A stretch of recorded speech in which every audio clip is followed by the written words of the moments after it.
An unlikely pair providing a recovery for Team India, losing 5 wickets, half the side out for under 100, batting first at the Wankhede Stadium, and it was Deepak Hooda and Akshar Patel with a partnership of 68 of just 35 deliveries towards the end of the innings that propelled India to some sort of respectability. 162 for 5 is not the total, or not the kind of total you expect to be a winning total at the Wankhede, but from 98 for 5, it's certainly a lot more for the bowlers to feel some sort of comfort level when they come out there, due or no due. Here on Cricbuzz Live, joined by Ajay Jadeja and Joy Bhattacharjya, after 98 for 5, with all the stalwarts we were expecting things from Surya Kumar playing his first T20I at home, and Ishan Kishan, but it was really an unlikely pair who got them home.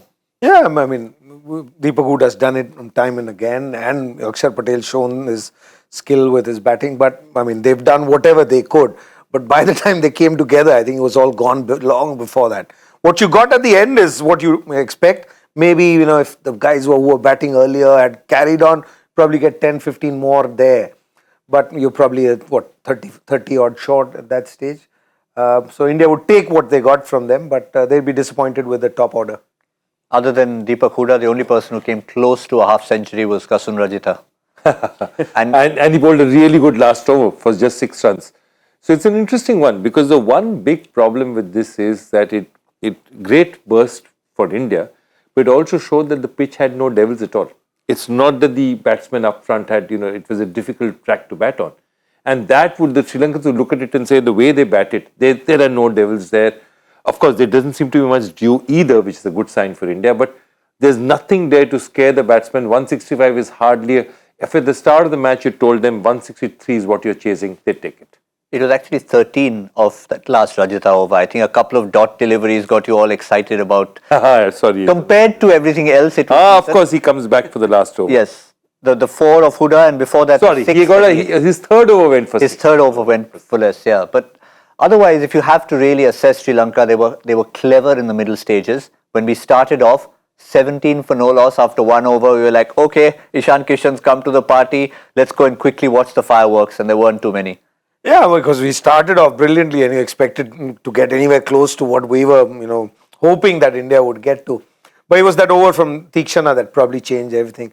Gill, missed that one with length, or the pace that he missed. And that put, when Surya Kumar Yadav came in, you expect him to, do well. And that actually slowed down Ishan Kishan. Ishan Kishan had to, suddenly change gears. And that's something we've seen with him. He doesn't enjoy that as much as he enjoys carrying on playing. Whether it's for India, we've seen that, or whether he's playing for Mumbai. Last year, very similar to what happened with Mumbai team last year. The game today, if you see, he starts off well. He's the kind of player who likes playing freely. But suddenly, if the wickets fall at the other end, there is something in his mind, which is probably the right thing to do. I mean, you've got to hold the innings together. But then he's not as dangerous as he is otherwise. And he plays differently, and then he's not as effective. I mean, he's not Ishan Kishan anymore. I mean, he's like any other ordinary player.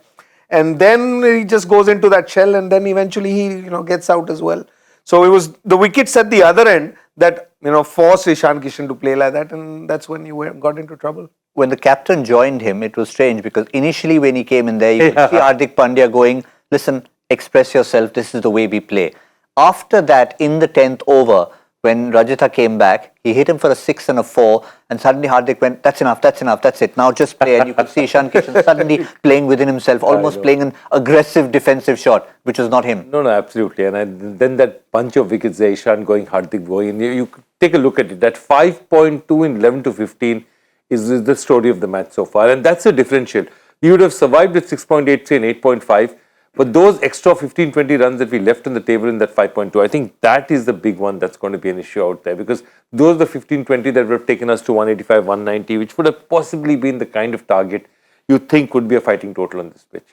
If we have to try and assess that, obviously we're not out there, but we've seen enough to be able to extrapolate something from it.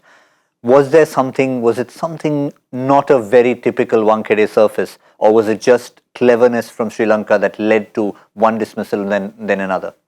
I mean, I thought the wicket was what you expected, Wankhede. I mean, there'd be little difference every time you play, but nothing too different from what you expect. I think it's the wickets that, because Shuman got out on over number 4, then Surya Kumar Yadav gets out. Then Samson comes in, he gets out in a couple overs. So it's only 8 balls that each one of them play. But what it does is, from there you are. I mean, you see that, you're 27 for 1 at one stage, 2.3 overs. Couple of overs later, you are at 38. Couple of overs later, then you are at 46. So you're going along pretty well, but you've lost 3 wickets. And that's when it starts slowing down. So you don't see it there, but the reason for slowing down happens because those 3 are gone. And the other odd part is because India's, and all our fans and all of us want India to play in a different style of play, and power play should be cashed in. So you've lost 2 wickets, but you're still at 42. You will get to 42 even if you have 2 solid players. So if you're going to go in one direction, then you got to keep going in that direction and not hold back. And what you just said, what happened in the 10th over as well, that okay, now it's enough. It can't be enough. When you're playing aggressively, it's never enough. You got to maximize as much as you can. And if you lose wickets, you lose wickets. You can't change the scoreboard. The scoreboard is what you are trying to get to. Whether you have wickets in hand or not, because if you're not going to lose wickets, you'll always win. It's a sport. You got to stick to the style in which you want to play. And at the moment, I think we're still in that zone that should we go this way, should we go that way. And every new captain who comes in somehow seems to have a style of his own. I mean, last 2 years, we've just been told by different captains, oh, I want to play differently, I want to play differently. And here we have another new captain who's come and said, no, I want to play differently. So Team India seems to be dependent on who the captain is of that day and how they want to play. And in this case, I think we're still in that confused zone that we are in, and that's what I saw today. We're still hung over from 2022 for someone like Ishan Kishan and the double 100 that he got. And the one thing we saw over there was no question of stepping on the brakes no matter what happened. Every ball he was going for it. He didn't even stop when he thought the double 100 was in sight. Exactly. And if you look at it, what Ajay is saying is that is how the England has been playing its white ball cricket for the last 5-6 years. Maybe it's test cricket also today, but mostly the white ball cricket, saying that 1 out of 10 times, we will keep going if the wickets go down. 1 out of 10 times will be 80 not out, all out. But the other times we'll push to that 165, 170 because somebody or the other will get going. We are strong enough as a batting unit to believe with 7, maybe 8 decent batsmen, 20 overs, this is enough batsmen. We can keep going no matter what the circumstances are. And yes, you will get out for 80 one day. But the remaining time you will set competitive totals. And I think that's the dichotomy that India is in. Is it better to get 160 9 times out of 10 and get 100 one day? Or is it better to get 125, 30, 140, 45 every time? And I think you lean towards the first. But interesting, the 2 individuals, as we said at the start of the show, Deepak Hooda and Akshar Patel, who were in that T20 World Cup squad, they were not necessarily the names you'd mention always in the first 11, yet Hooda managed to get in. Akshar was playing a very different kind of role because of the lack of left-handers. He was being pushed up the order from time to time. So they were the essential finishers today. No, they played brilliantly. I mean, Akshar especially, I think he took the pressure off Hooda as soon as he walked in. He was lucky with that first boundary. He got an edge off the first ball. So that gave him the start. But he played a couple of great shots. And that allowed Hooda to actually keep going because as a batsman, you're stuck. You've got Akshar Patel at the other end. Once he gets out, you've got Mavi who's coming in, who's a debutant. He can swing the bat, but there's nothing behind. So 4 overs to go, you're in 2 minds saying, look, what if I get out, or should I take a chance? So that's where Akshar really helped him. And then once he started going, they got with that partnership. You look at those numbers. I mean, even if there were 2 pure batsmen at the end, you'd be happy with those numbers.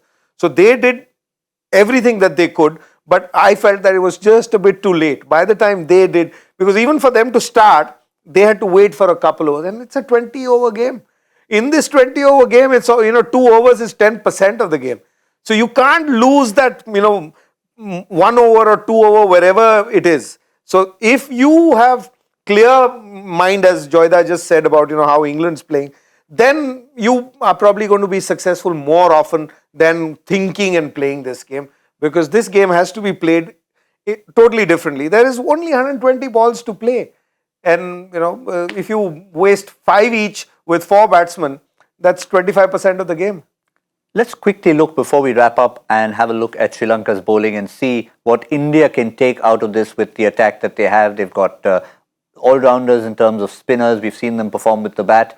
those two performers that we saw, Dhananjay De Silva picked up that wicket, just got the 1 over, but between Hasaranga and Tikshana, 8 overs for 51 and those couple of wickets, they didn't run through the side, but it's the breaks that they put on at those times that made a difference. Absolutely. Tikshana's first over, he gets a wicket, that's a break. From 17 in the first over, suddenly you've been pushed back. You give 7-8 in the next over as well.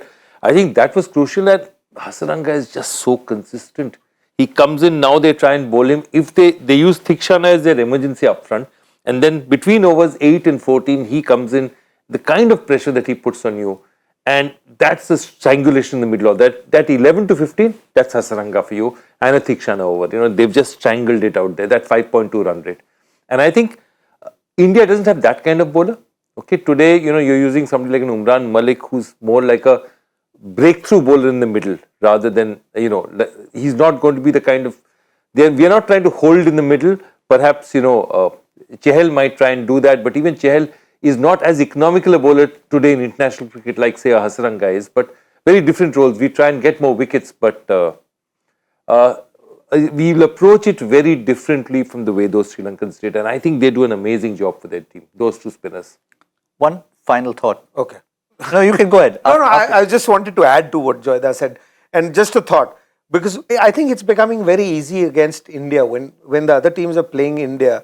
Our bowling is pretty much very set. Who's going to come on at which stage? The question that you asked, what happened with Sri Lanka today? Because Tikshana does what he does at the start, but it's not that they run through with him. They hold him back. They use him at the end. He gets smashed at the end. Hasaranga is used differently. So it's very difficult for you to figure out what time which bowler is going to bowl from Sri Lanka. The captain there is being smarter because he's using each bowler depending on what the situation of the game is. Whereas when you look at our side, Harshal Patel's, unfair to say that, but it's almost like he's going to be used at the end. Chahal, like he said, is going to be the one who's going to take wickets. So it's for the opposition, it's very easy to plan against you, saying, okay, if this guy is going to take wickets, we won't give him wickets, we'll play it differently. So I think that is one of the reasons where we've been struggling, that the opposition has been able to plan much better against us, and we are not being able to do that against the other sides because of the kind of batting that we have. Each one can do wonders.